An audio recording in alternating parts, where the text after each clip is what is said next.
Everybody enjoyed the bye week. We got a lot of work done around here. It was important to give our players, after really a 12-game kind of grind of a stretch there, give them some time to recharge. As a coaching staff, we were able to kind of reset the table and feel good about presenting our guys with some really good plans moving forward, starting with this week.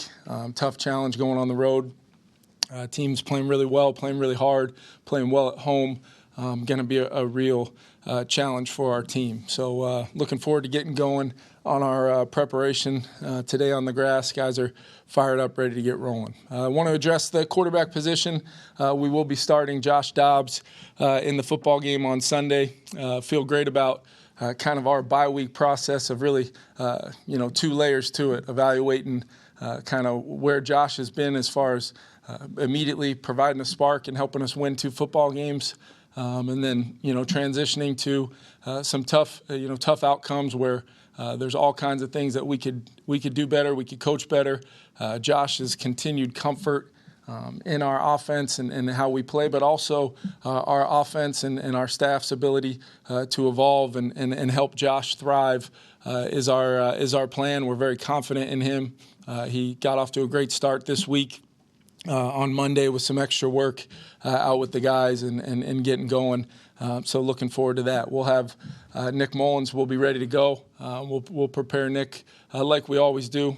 He's one of the most professional guys I've been around, always ready to roll. Our entire team knows that they can count on Nick when called upon. And then Jaron Hall's continued development is of the utmost importance to me personally. And our organization, and we really like where Jaron's at, getting healthy, coming off of getting out of the protocol and being available. So with that, and I did want to also very, very cool honor one of the most important awards in our league, the Walter Payton Man of the Year award for Harrison Phillips.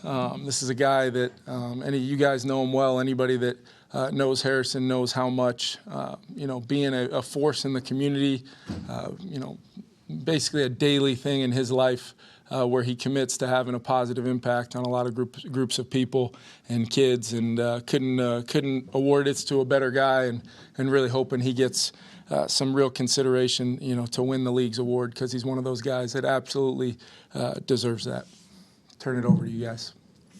Josh was very effective when he went off schedule and ad-libbed early in the tenure here.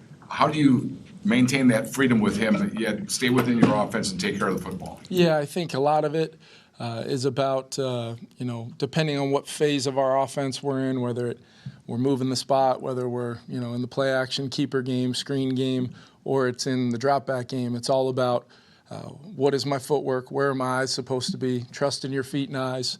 And the progressions and making good decisions. And when you really study Josh and other quarterbacks around the league that impact the game, kind of overcoming some conflict and creating off schedule, a lot of times it's tied into the progression, trusting that 2 hands on the ball, moving within the pocket. And then when you get a chance either to get up and out of the pocket or escape outside the pocket, can you maintain your progression? Can you finish forward? And then, like he has, to your point, use your legs to steal us some first downs, some touchdowns in the red zone. How are we going to be defended in the pass game with, clearly getting Justin back will be a real positive for us. And what does that look like? At the quarterback position, it's a do-your-job mentality with the proper technique and fundamentals, and we'll have had a little bit more time with a little extra time this week and throughout the study of the bye week of really figuring out how we can help him and then apply that to when we get on the grass in the preparation. Kevin, you talked about the offensive staff's ability to evolve. In retrospect, does that mean in the last few weeks maybe it wasn't the best game plan for him to thrive? No, I think, it would be kind of talking out of both sides of your mouth to reference some of the things he did the first 2 games when he did make some throws in rhythm and made some great plays to convert some third downs, red zone third down, using that athleticism within the confines of our offense. I just think it wasn't just a rush to get Josh in for Josh. We acquired the player and he was out on the field 5 days later. And we've been in a process of trying to provide him with clarity on what we're doing offensively. And then, we're learning a lot about each other as we go. That's why I love having him here, his work ethic, spending a lot of time with him, getting to know him and continuing to dive deeper into, what helps him be the best version of himself. And that's what I know that we pride ourselves on around here is helping our players do that. So whether it's schematically, fundamentally, what are we asking him to do and what situation, phase of the game, that's where I think we can continue to all elevate our ability to help each other, but more importantly, elevate Josh's ability to sustain some success. Kevin, does Nick's health still factor into this decision at all, or was that part of what you're weighing here? How much time you have to take that into account, with what his season has been like and trying to give him the maximum time to recover from his back injury. He's really ramped up since getting his window open and then eventually activated back to the roster. So I feel good about where Nick's health is at. But, knowing that we've got 5 critical opportunities to go, we feel great about our plan we have for Josh and his ability to go out there and move the team, limit the negatives, and try to go win some football games. But at the same time, whether it's Nick or Jaron, I feel like we've got 3 quarterbacks we can win football games with, and what that looks like moving forward. The starting point is always the confidence in the room and the players, and we have that, and that's what we feel good about.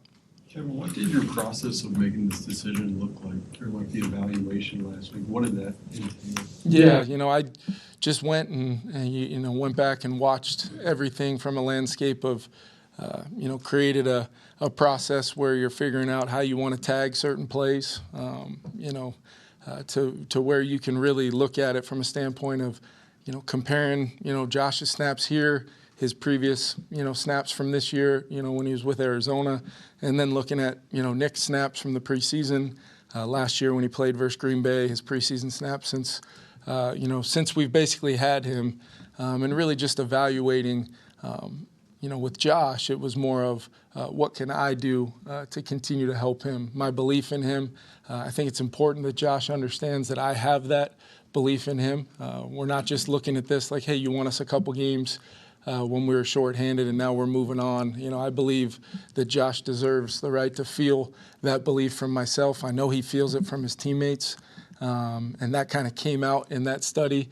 Some real clear things, Alec, that I think we can help him with fundamentally, technique-wise, and I don't believe, based upon what I saw from him on Monday after some dialogue and some discussion, we go out to the grass, he's immediately applying those things. So my hope is we can get enough of that work this week that he'll be able to apply it in game scenarios this Sunday. Did you do anything during the bye week?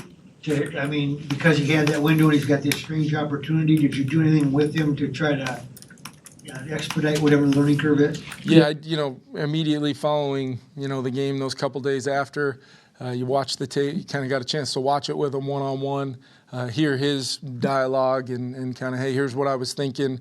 And then I'm able to give him a little bit more of the thought process as the play caller with some, tangible evidence of from Atlanta getting inserted into the game all the way through, 4 quarters against the Bears the other night. There was a lot of, growth moments for him in those discussions and for me as well. And then being able to kind of, get a head start on the week. Still wanted to give him some time towards the end of the week. It's been a whirlwind for him, but make sure that, he was the first guy back here Monday morning, right back here ready to roll. So it's been a productive time away while also understanding that we've got a football team to prepare for a really challenging opponent this Sunday. You mentioned the belief in him. How did you kind of bridge that with him, knowing that for a couple days last week it wasn't clear, what direction you were going to go in? And communication. I mean, it's. How did you sort of address that with him? Yeah, it started in those, post-game, day or two after there, where here's what I'm going to do, Josh. I'm going to study, what this inventory looks like. I appreciate spending some time with you to get some clarity on exactly where you're at within our offense right now, things that maybe we can do to help you incorporate, to make you feel as comfortable as you possibly can within our offense, because there is 10 other guys out there that also have to feel comfortable with what we're doing. But then articulating, hey, I'm going to go through a process, the same process that led us to really feeling strongly about going to get you is what we're going to go through, to really evaluate what's best for our football team. And I believe when you communicate that way, regardless of what the result and the answer ended up being, it's about looking people in the eye and telling them the truth, and then going through a real process and not being willing to, have a self-reflection about that process as well, and things I can do better, things our team. It's, there's a lot of plays from the last couple games where you look at it and there's a lot more minuses on the grade sheet than just the quarterback position on some critical plays, and that's what I've challenged our guys. Let's see how many plays we can have a clean sheet on, and ultimately see what that does for our production on offense. But then when I informed him of the decision, I could see the excitement on his face. It's pretty remarkable sometimes, just showing somebody the belief that you have in them, and ultimately that you're in the fight with them, and you're going to do whatever you can to help them. And we'll see where, this is not, something where we can predict perfect results or we're expecting perfection. It's about the principles of improvement that I think we can see, while also understanding we're doing some of the things that we need to do to help the players well. I guess going off of that, is this a commitment to Josh the rest of the way, or is this a week-to-week thing still? Yeah, our whole mentality coming out of this bye is about 60 minutes on Sunday. So I've really took that same mindset with our game plan, with our defensive thought process coming out of the bye, special teams and the kicking game for sure as well. What can we do with the extra time that we have? The Raiders also have that time as well. It's not like we have more time than our opponent. So we're looking at it like, what can we do to maximize our preparation and worry about the 60 minutes that are out in front of us at 1 o'clock on Sunday in Vegas. Is it harder for a quarterback to pick up secondary reads from the gun or under center? Yeah, I think, it just depends kind of what guys' backgrounds are. When we built this offense originally, Kirk Cousins has been a guy that's always been incredibly comfortable underneath the center, turning his back to the defense, play pass, movement game. So we were able to build a pretty significant offense around that, marrying the run and the pass and trying to do a lot of things to generate completions and explosives. I think for some quarterbacks that have been in the gun more, there's a comfort there, being able to see the field, not turn your back to the defense, some of those things. But at the same time, I know at the end of the day, quarterbacks, whether they turn their back or they have vision on the defense, they like to see people open. And we're going to do the things we think we need to do to try to get that separation. Did not think when you study the tape from our last couple opportunities, there's things that we could coach better to separate more. And then there's that personal accountability that our guys have. I've heard some of them, even in their discussions with you guys, talk about how they could be better.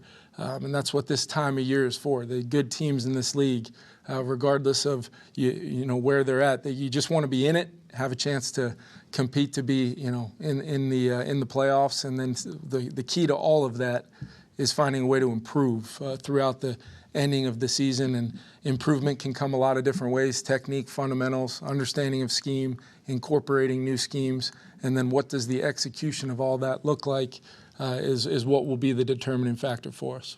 Thanks, everyone.